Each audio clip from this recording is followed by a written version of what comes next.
Segunda-feira, 8 de abril de 2024, começa agora o Pix News. Veja os destaques desta edição.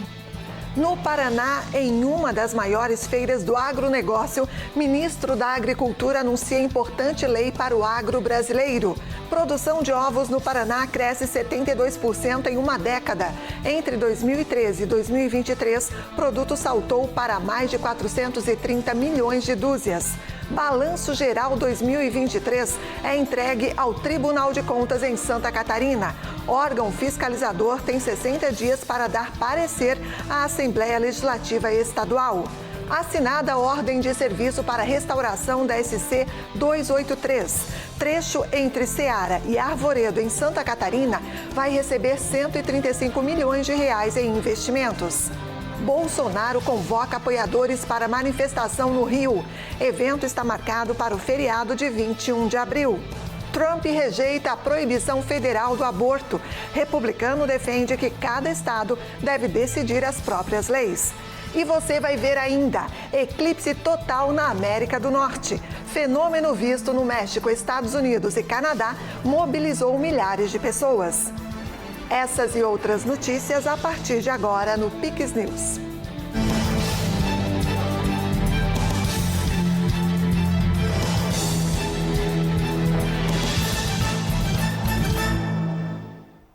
Olá, obrigada pela companhia. Nós estamos ao vivo, agora são 8h02. Um dos maiores estados produtores de ovos no país, o Paraná, cresceu em mais de 70% a produção nos últimos 10 anos. Com mais de 430 milhões de dúzias produzidas em 2023, o Paraná cresceu 72% a capacidade de produção, segundo a pesquisa feita pelo IBGE. O setor de avicultura emprega mais de 1.600.000 pessoas no estado, com mais de 19 mil aviários e 8.400 propriedades rurais distribuídas em 312 municípios paranaenses. O aumento no preço da carne bovina tem influenciado no aumento da produção de frango. O Paraná produziu mais de 240 milhões de dúzias para frangos de abate. A carne bovina ficou cara nos últimos anos, embora o preço esteja ruim para o produtor.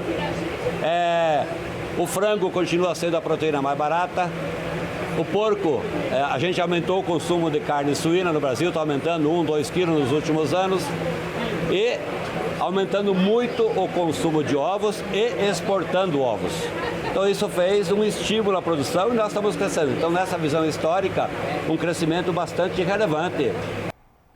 Vai até o próximo dia 14, mais uma edição da Expo Londrina, um dos maiores eventos do agronegócio brasileiro. Esta é a edição de número 62 da feira, que é tradição do norte paranaense. Com programação repleta de eventos técnicos, palestras e seminários, exposição de animais, insumos e equipamentos agrícolas, além de diversos shows nacionais, a Expo Londrina pretende movimentar a economia local e se consolidar como um dos maiores eventos do agronegócio brasileiro. Um evento dessa magnitude, a maior feira agropecuária da América Latina, e mostra a potência do agronegócio, mostra a potência do norte do Paraná. É uma feira bonita, grande, que faz muito negócio, que atrai comércio, indústria, serviços, agro, que oportuniza a população urbana e rural, mínimo um pouco de relaxamento, festividade, show e tal.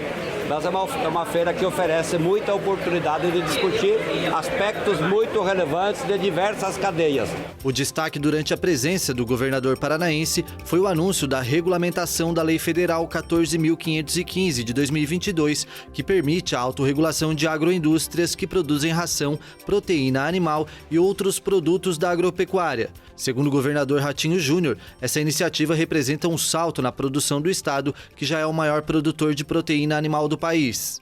Então isso vai ajudar muito, porque vai dar a oportunidade de alguns abatedouros frigoríficos do Paraná de abrir o 3º turno, 4º turno. Então é muita mão de obra que acaba tendo oportunidade de geração de emprego para as nossas famílias paranaenses.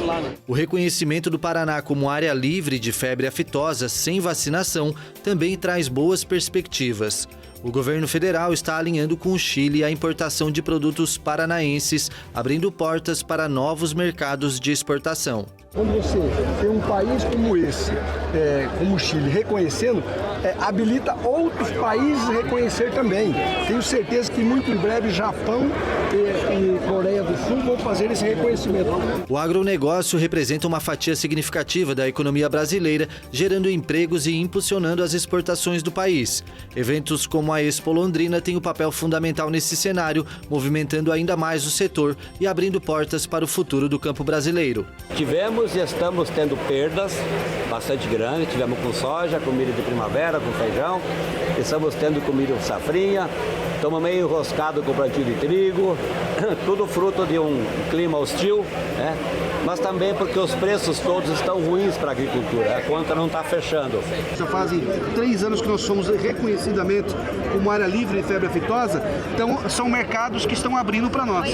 Eu tive na Coreia e no Japão, o ministro também já esteve na Coreia e no Japão, já tivemos representando a Coreia visitando o Paraná, tivemos na semana passada representantes do Chile visitando o Paraná para fazer todo esse reconhecimento. Possivelmente vamos ter boas notícias nos próximos meses também sobre esse assunto. Automaticamente é novos mercados que dá oportunidade de exportação para o Paraná, trazendo mais recursos para dentro de casa aqui no nosso estado de investimentos. E foi lançado hoje pela manhã no Palácio do Piratini, em Porto Alegre, o 34º Festival Internacional de Balonismo. O evento contou com a presença do governador Eduardo Leite e do secretário de Turismo em exercício, Luiz Fernando Rodrigues Júnior. A edição 2024 do festival será realizada de 1º a 5 de maio. São aguardados mais de 70 balões que vão colorir o céu de Torres, consagrada já a capital nacional do balonismo. E o governador Jorginho Melo, de Santa Catarina, entregou hoje o primeiro balanço ao Tribunal de Contas do Estado. Os dados de 2023 devem ser analisados pelo órgão fiscalizador. Prevista em lei, a publicação detalha a gestão orçamentária e financeira do governo de Santa Catarina no ano passado. Cabe agora ao TCE analisar e julgar tecnicamente os dados, indicando à Assembleia Legislativa a aprovação ou rejeição das contas. O relator será o conselheiro Adicélio de Moraes Ferreira Júnior e o prazo para a conclusão do trabalho é de 60 dias, a contar do recebimento do balanço geral do Estado. Nós fazemos o controle externo e o cidadão faz o controle social. Isso assegura ao nosso cidadão a interação e a ligação necessária e imprescindível com o órgão de controle e também com o executivo, e junto com este balanço também estão as contas dos demais poderes e órgãos. E é um acontecimento, a presença do governador, que faz com que o diálogo e a busca por gestão seja, de fato, uma prioridade de todos nós, dos órgãos de controle e do próprio Executivo. Durante a entrega, o governador destacou aos conselheiros o compromisso da gestão com o equilíbrio das contas públicas para que o Estado possa honrar as obrigações e garantir os investimentos necessários nas obras, programas, políticas públicas e serviços que a população catarinense precisa. Essa vinda aqui no Tribunal de Contas é uma demonstração de que a gente quer acertar, quer fazer com a maior velocidade possível.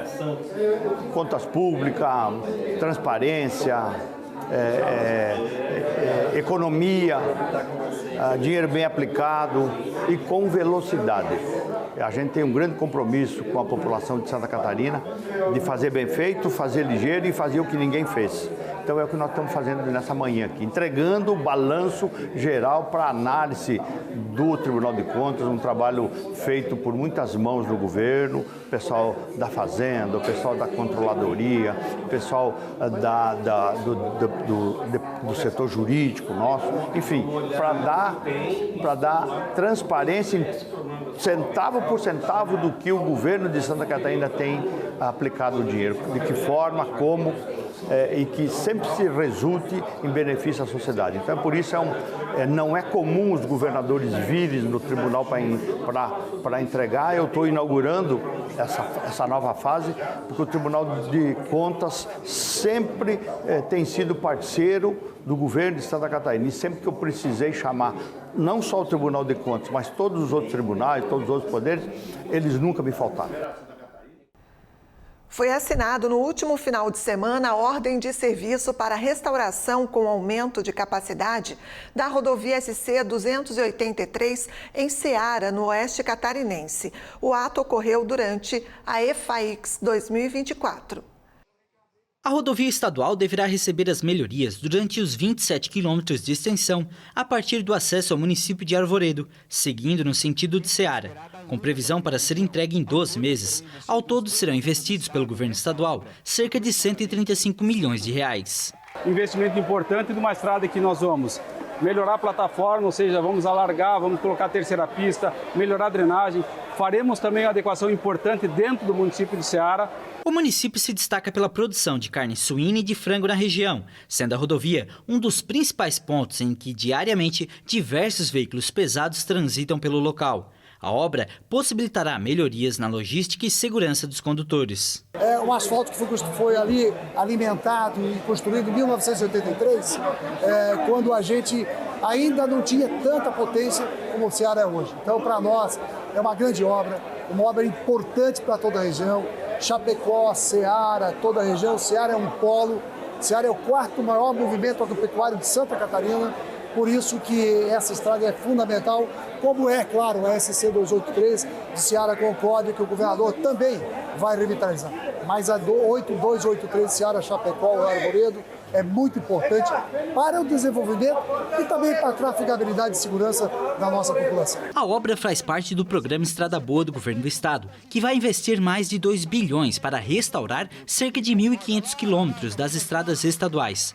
Das 60 rodovias, a maioria está na região oeste de Santa Catarina. Que é uma estrada que nós precisamos deixar ela com cara de estrada, que estava abandonada há muitos e muitos anos.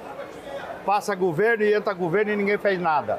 E nós estamos fazendo serviço bem feito. Essa nova etapa vai custar 135 milhões. É dinheiro. A gente teve que ajeitar o Estado, ajeitar as finanças para conseguir não dar mais ordem de serviço fake. O governador tem reiterado que metade do programa Estrada Boa é da 116, ou seja, do meio do estado, do Planalto até o extremo. E eu tenho certeza que a região aqui nunca viu investimento dessa ordem e certamente desse que é o programa Estrada Boa, o maior programa de restauração das rodovias catarinenses. Amigos, familiares e fãs se despediram de Ziraldo neste domingo. O corpo do artista foi enterrado no cemitério São João Batista, em Botafogo, zona sul do Rio de Janeiro. Além de familiares, amigos e fãs compareceram ao velório de Ziraldo no Museu de Arte Moderna do Rio de Janeiro na manhã deste domingo. A cerimônia foi aberta ao público. Ele tinha o senso de responsabilidade dele, não era exatamente porque ele tinha poder, mas por causa que ele tinha desejo, um desejo violento de fazer diferença na vida das pessoas, para o bem, sabe? Então eu acho que esse desejo guiou a vida dele o tempo todo.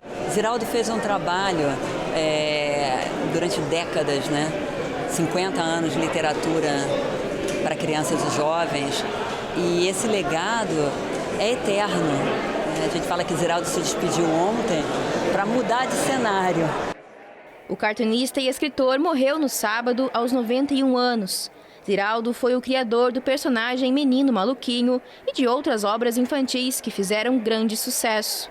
Ziraldo foi um dos fundadores, na década de 1960, do jornal O Pasquim, um dos principais veículos a combater a ditadura militar no Brasil. O cartunista foi preso e levado para o Forte de Copacabana após a edição do Ato Institucional número 5, em dezembro de 1968, por ser considerado um elemento perigoso. Ziraldo parou de produzir textos e desenhos em setembro de 2018, quando sofreu um acidente vascular cerebral. E você vai ver a seguir: Israel retira tropas do sul de Gaza. Guerra contra os terroristas do Hamas está no 6º mês. Tem um comentário político com o jornalista Tiago Pereira.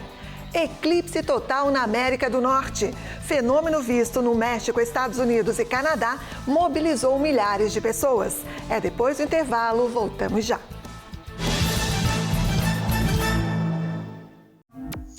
O programa Universidade Gratuita está transformando a vida de muitas famílias. E a da Laura é um exemplo. O programa Universidade Gratuita entrou no momento certo. Sem ele, eu não sei nem se eu conseguiria continuar na faculdade. É um auxílio que eu devolvo em serviços voluntários, então eu consigo aplicar esse investimento que o governo dá em mim. Indispensável. Agora chegou sua vez. Acesse o site e saiba mais. Programa Universidade Gratuita. Governo de Santa Catarina.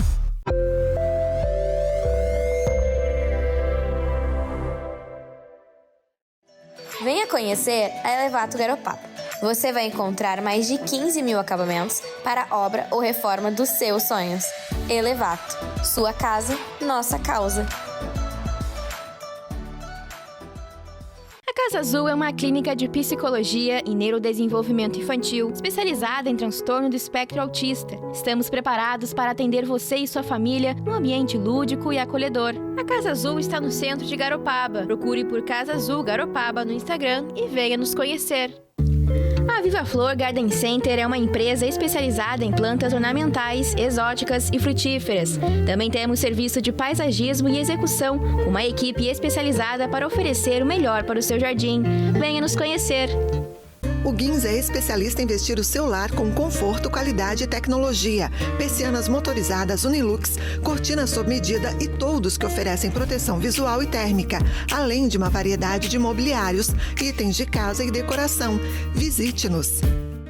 Somos a JJ Hotels Group. Com uma equipe especializada, vamos ajudar o seu hotel ou pousada a crescer nas vendas. Cuidamos de toda a parte de marketing e central de reservas, para que o seu hóspede tenha um atendimento privilegiado e a atenção que ele merece. Além de uma experiência de 10 anos no mercado, contamos com os melhores sistemas para o controle da sua hospedagem. Você se preocupa em receber os seus hóspedes, nós nos preocupamos em levar eles até você.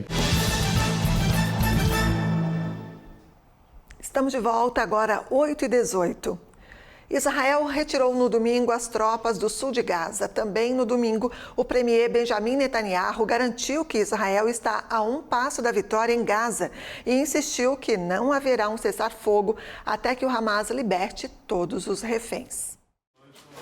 O exército israelense retirou as tropas do sul de Gaza neste domingo, 6 meses depois de uma guerra devastadora entre Israel e o movimento terrorista Hamas, e quando as negociações para uma trégua devem ser retomadas.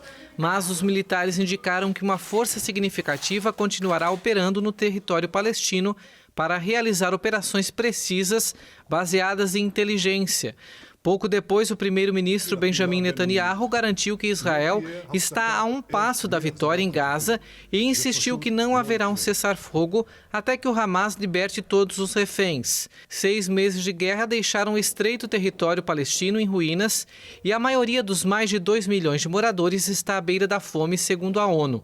O Ministério da Saúde da faixa de Gaza, governada pelo movimento terrorista Hamas, anunciou neste domingo que mais de 33 mil pessoas morreram no território palestino desde o início da guerra com Israel, em 7 de outubro. Também neste domingo, de madrugada, as forças de segurança israelenses bombardearam o leste do Líbano, local com forte presença do Hezbollah. A informação é de uma fonte próxima desse movimento pró-Irã, embora a Defesa Civil não tenha reportado vítimas. E o Papa Francisco se reuniu nesta segunda-feira com parentes de vários israelenses sequestrados pelo Hamas no atentado de 7 de outubro. São 129 pessoas que permanecem sob o poder do movimento terrorista em Gaza, incluindo 34 que Israel afirma estarem mortos. Os membros de 5 famílias israelenses tiveram uma audiência privada com o pontífice, a quem exibiram cartazes com imagens dos parentes, incluindo das crianças Ariel e Kifir Bibas, que têm 4 anos e 1 ano, respectivamente. Francisco já havia se reunido em novembro com outro grupo de familiares de reféns no Vaticano, no mesmo dia em que também recebeu um grupo de palestinos que tem família em Gaza. Mais de 250 israelenses e estrangeiros foram sequestrados no ataque perpetrado pelo Hamas, dos quais 129 permanecem em Gaza, incluindo 34 que Israel afirma estarem mortos. Os parentes dos reféns estão na Itália como parte de uma delegação que inclui o ministro israelense das Relações Exteriores, Israel Katz. O ministro se reuniu com o homólogo italiano Antonio Tajani no domingo, dia em que o ataque do Hamas ao sul de Israel completou 6 meses. E o ex-presidente dos Estados Unidos, Donald Trump, rejeitou nesta segunda-feira a proibição do aborto no país. O direito ao aborto deve ser deixado à decisão de cada governo estadual dos Estados Unidos. A afirmação foi feita pelo candidato republicano Donald Trump, ao mesmo tempo que rejeita uma lei que proíbe a prática em nível federal. Minha opinião é que agora temos o aborto onde todos queriam do ponto de vista legal. Os estados vão determinar por voto ou legislação ou talvez ambos. E o que quer que eles decidam deve ser a lei, neste caso, a lei do estado. O vídeo foi publicado na rede social de Trump, a Truth Social, após semanas de questionamentos sobre qual seria a posição dele sobre o assunto. Em fevereiro, o jornal The New York Times publicou que o republicano havia dito a assessores que gostava da ideia de uma proibição federal do aborto a partir das 16 semanas, mas que hesitava em torná-la pública para não incomodar os apoiadores mais conservadores. Uma decisão da Suprema Corte dos Estados Unidos, promovida por 3 indicados por Trump, deixou aos estados em 2022 a tarefa de legislar sobre esta questão. Muitos conservadores esperam que uma proibição federal possa derrubar leis de alguns estados que legalizaram a prática. No vídeo, Trump disse ser firmemente a favor de exceções por estupro, incesto e risco à vida da mãe, e voltou a apoiar o acesso à fertilização in vitro. O México retirou no domingo, os funcionários diplomáticos do Equador após ruptura de relações. Também no domingo, o presidente da Bolívia, Luiz Arce, anunciou que havia convocado a embaixadora do Equador após a invasão policial inédita na embaixada mexicana em Quito, para então capturar o ex-vice-presidente equatoriano Jorge Glass. O grupo de 18 pessoas, formado por funcionários e familiares, foi levado ao aeroporto acompanhado pelos embaixadores da Alemanha, Panamá, Cuba e Honduras, que garantiram que a integridade fosse respeitada de acordo com o governo mexicano. A saída dos diplomatas ocorre depois que o presidente do México, Andrés Manuel López Obrador, declarou a ruptura de relações devido à entrada da polícia na embaixada mexicana em Quito, um fato nunca antes visto no mundo e condenado por países latino-americanos e também pelos Estados Unidos. A Nicarágua também rompeu relações com o Equador no sábado. A Organização dos Estados Americanos e as Nações Unidas também rejeitaram essa ação, que atenta contra a inviolabilidade das instalações diplomáticas consagrada na Convenção de Viena. No domingo, a Espanha e a União Europeia se juntaram à rejeição, destacando a necessidade de respeito às normas internacionais. O presidente da Bolívia, Luiz Arce, anunciou também que havia convocado a embaixadora no país.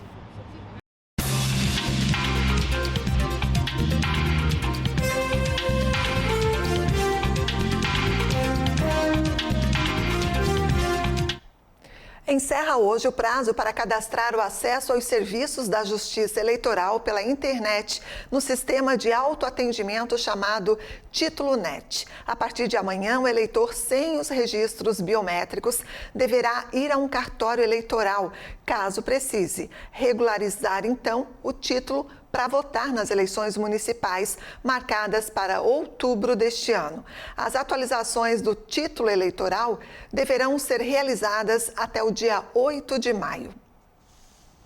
Alvo de diversas investigações judiciais, Jair Bolsonaro convocou neste sábado os apoiadores para uma grande manifestação em 21 de abril na praia de Copacabana, no Rio de Janeiro. O ex-presidente de extrema-direita deu uma demonstração de força ao reunir milhares de pessoas na Avenida Paulista no fim de fevereiro. O ato do ex-presidente para repudiar acusações de uma tentativa de golpe de Estado reuniu 185 mil pessoas em 25 de fevereiro na Avenida Paulista, segundo estimativas de pesquisadores. A manifestação em São Paulo ocorreu logo após Bolsonaro ter comparecido à sede da Polícia Federal em Brasília para depor no âmbito da Operação Tempus Veritatis. Impedido de deixar o Brasil desde o dia 8 de fevereiro, Bolsonaro passou 2 noites na Embaixada da Hungria durante o Carnaval, conforme revelou o jornal The New York Times, que considerou que o ex-presidente tinha se escondido para fugir da justiça. A defesa nega a versão do jornal americano e diz que Bolsonaro foi apenas conversar com autoridades do país, que é liderado pelo ministro de extrema-direita Viktor Orbán. Bolsonaro também é alvo de várias outras investigações no Supremo Tribunal Federal, a exemplo de supostas falsificações nos certificados de vacinação contra a Covid-19 e possível apropriação indevida de presentes recebidos do exterior, em particular de joias oferecidas pela Arábia Saudita. O bilionário Elon Musk entrou na mira da justiça depois de criticar o ministro do Supremo Tribunal Federal, Alexandre de Moraes, que ordenou uma investigação sobre o proprietário da Tesla e da rede social X, o antigo Twitter. O ministro Alexandre de Moraes, do Supremo Tribunal Federal, ordenou a abertura de um inquérito contra o proprietário do X, o bilionário Elon Musk, que o acusou de censura e pediu pela renúncia na rede social. Na decisão, Moraes citou uma suposta instrumentalização criminosa do antigo Twitter por Musk, que também é o CEO e dono da empresa aeroespacial SpaceX e da montadora de carros elétricos Tesla. Moraes também determinou que a rede social X se abstenha de desobedecer qualquer ordem judicial já emanada, inclusive realizar qualquer reativação de perfil cujo bloqueio foi determinado pela Suprema Corte, sob pena de uma multa de R$100 mil por cada perfil reativado. Nos últimos anos, o próprio Alexandre de Moraes ordenou o bloqueio de contas no X, algumas suspeitas de disseminar desinformação.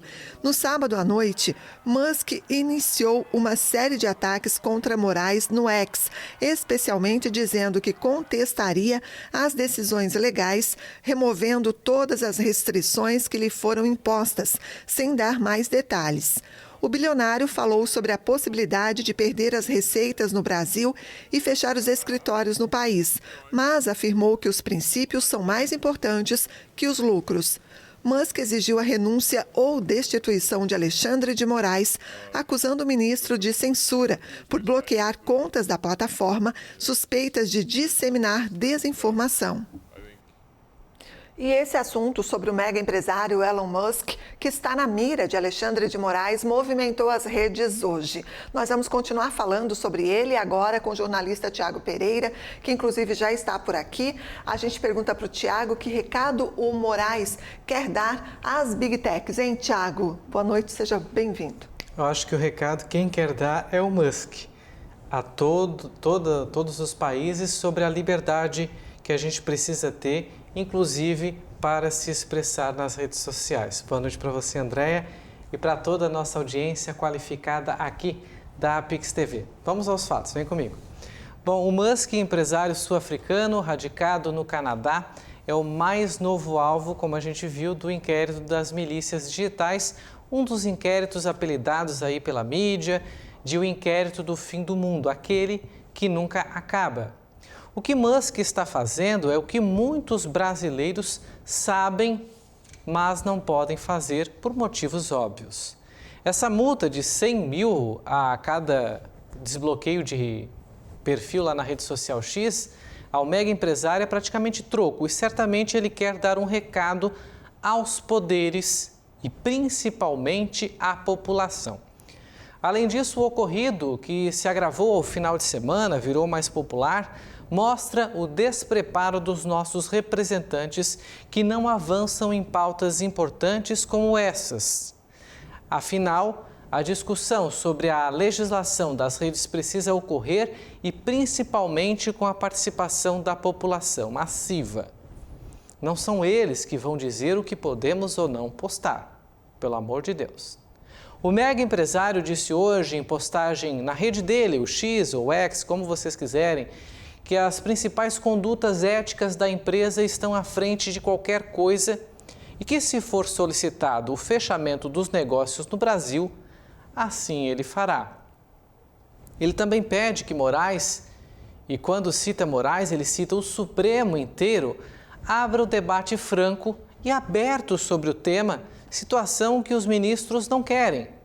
Mas eu torço que os bons advogados que nossas universidades formam apareçam e protagonizem em prol da liberdade e defendam as liberdades de opinar e empreender, que claramente me parecem intimidadas na atitude do ministro ao abrir investigação contra o investidor, que com provas traz à população, que é quem paga a conta dos poderes por meio dos impostos, tudo aquilo que eles não querem que a gente saiba.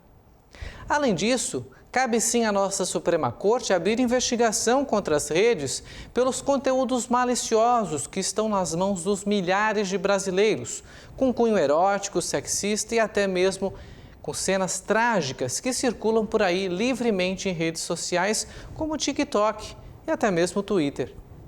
Essas sim são atitudes que nossas autoridades, se prezam aí por um futuro da nossa população, deveriam sim agir. Pois esses conteúdos, os psicólogos, psiquiatras que nos assistem sabem o que eu estou dizendo, viciam e levam as pessoas ao pior. Prova disso é que esses conteúdos são bloqueados na China. Lá o TikTok, por exemplo, serve à população com conteúdos educativos, de formação e prosperação.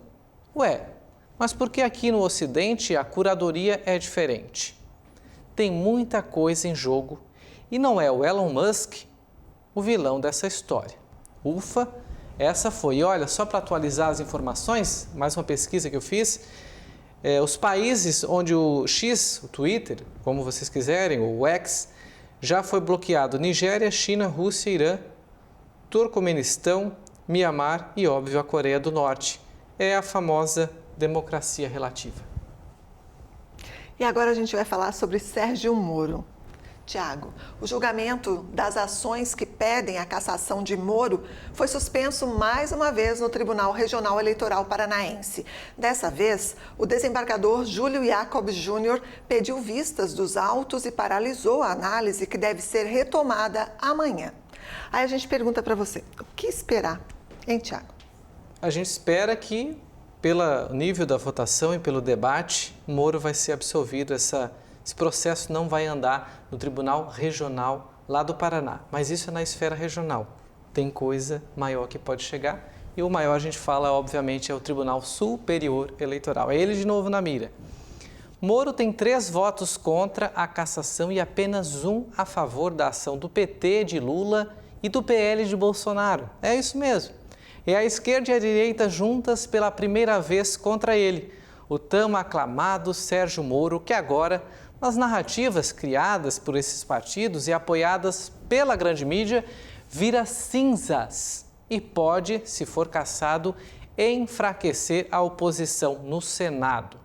Para os desembargadores favoráveis a Moro, os partidos não conseguiram comprovar que ele se beneficiou lá nas eleições de 2022 devido aos gastos feitos durante a pré-campanha à presidência, antes dele decidir concorrer sim ao Senado e aí se eleger. Só por aí a acusação cai por terra, pois ele declinou da candidatura. Então, beneficiado em quê, né? Dos 7 votos, faltam 3 e mais um voto, Moro é absolvido. Mas o processo não para por aí, como eu falei ali com a Andréa. A saga, obviamente, seguirá para o Supremo, onde lá, com Moraes, Flávio Dino e Cristiano Zanin, a coisa pode mudar. E na última instância, ele pode, portanto, ficar inelegível até 2030. Acreditamos que amanhã, quando esse julgamento, portanto, continuar, a decisão finalmente saia. E tudo indica que ele vai ser absolvido. E aí a gente agora vê, né? Por que lá na sabatina no Senado, Moro aprovou tanto Zanin quanto Flávio Dino. Aí está a resposta. Eles, caso esse processo não passe na esfera regional, certamente os partidos vão recorrer à Suprema Corte, isso não há dúvida, e chegando lá, os ministros, os togados que Moro ajudou a elevar, ou seja, aprovou na sabatina, claro que não foi só o voto dele, foi de toda a maioria do nosso Senado Federal, certamente vai ser julgado por ele e aí a gente já sabe como é que a banda toca, como diz a minha avó. É isso aí. Vamos aguardar então, Tiago. Muito obrigada. Eu convido você, agora no finalzinho do Pix News, para acompanhar com a gente um fenômeno que chamou muita atenção do planeta, principalmente para aqueles que estão lá na América do Norte. Estou falando do eclipse total do Sol. E é sobre esse assunto que a gente vai falar agora até quarta-feira, né, Tiago? Até, eu vou acompanhar no bastidor. Boa noite a todos. Certo, obrigada. Milhões de pessoas se reuniram para assistir ao eclipse total na América do Norte nesta segunda-feira. O fenômeno começou no México, passou pelos Estados Unidos e terminou no Canadá. O eclipse atraiu a atenção de milhões de pessoas. Nos 3 países, foram organizadas várias reuniões para observar a Lua cobrindo o Sol por completo. O continente americano foi o único local onde o fenômeno pôde ser avistado por aproximadamente 1h30. De acordo com a Agência Espacial Americana, o início do eclipse solar total ocorreu exatamente às 13h07 da tarde, no horário de Brasília. Um eclipse total acontece quando a Lua passa entre a Terra e o Sol, bloqueando completamente a luz solar e projetando uma sombra sobre o planeta. No Brasil, somente será possível observar um eclipse solar, porém parcial, em 6 de fevereiro de 2027. E assim, então, a gente encerra o Pix News desta segunda-feira. Mais notícias no nosso site, pixtv.com.br. Siga também nossas redes sociais, o endereço é @pixtvhd. Na sequência, tem CinePix. Hoje o filme é Mais Que Vencedores. E a gente se encontra amanhã. Obrigada pela sua companhia e até lá. Pix TV é conteúdo todo dia.